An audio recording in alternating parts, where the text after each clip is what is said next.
Đừng buồn nhé em hỡi, cuộc tình nào không luôn xót xa. Một lần đã tan vỡ, để lại từng vết thương ôi sao thiết tha. Tình trời xuân anh vẫn ngóng chờ tình yêu sao đã phôi pha.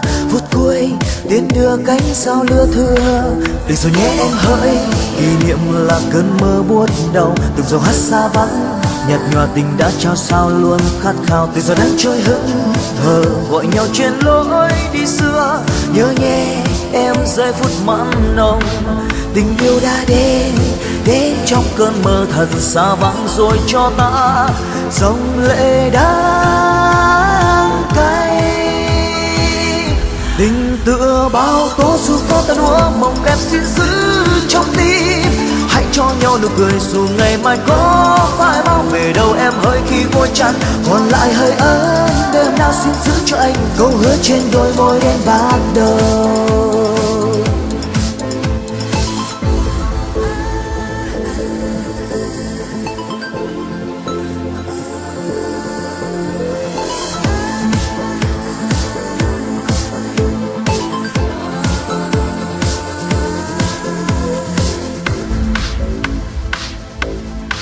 Đừng buồn nhé em hỡi, cuộc tình nào không luôn xót xa.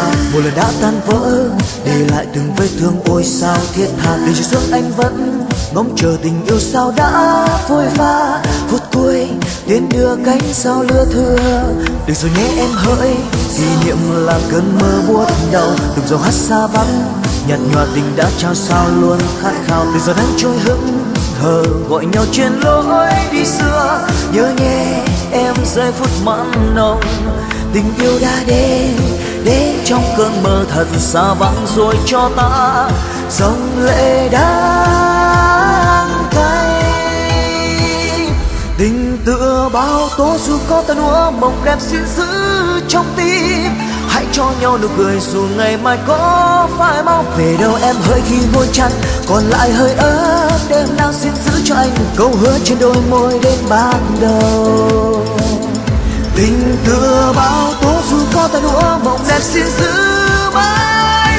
Hãy cho nhau nụ cười dù ngày mai có phai. Về đâu em hỡi khi gối chăn còn lại hơi ấm. Đêm nào xin giữ cho anh câu hứa trên đôi môi đến ban đầu.